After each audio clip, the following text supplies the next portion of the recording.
Who's someone that you met that changed your life entirely? I always thought of myself as invisible. Not in some tragic, melodramatic way, just ordinary. I wasn't the kind of woman who turned heads when she walked into a room. I wasn't the loudest voice in the meeting or the funniest at the table. I was just there. Which is why what happened last Tuesday still feels so strange to me. It started with the train. I take the 7:40 every morning, same seat if it's free, second car by the window. Usually, I bury my face in my phone, pretend the world isn't spinning around me. But that morning, the train stopped short, throwing everyone forward. My coffee spilled all over the floor, and the man sitting across from me, a stranger in a sharp navy suit, laughed and handed me a napkin. Normally, I would have mumbled a thank you, cleaned up, and hidden in my phone again.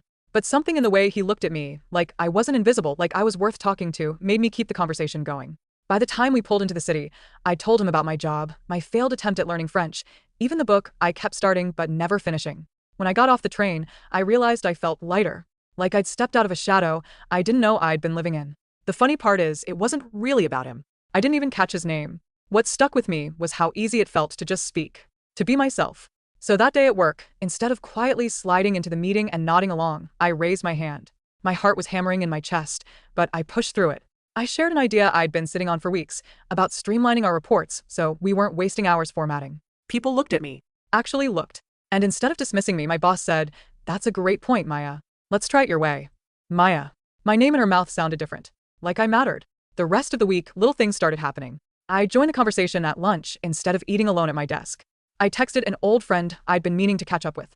I even signed up for that evening yoga class I'd been putting off forever. It wasn't a dramatic transformation.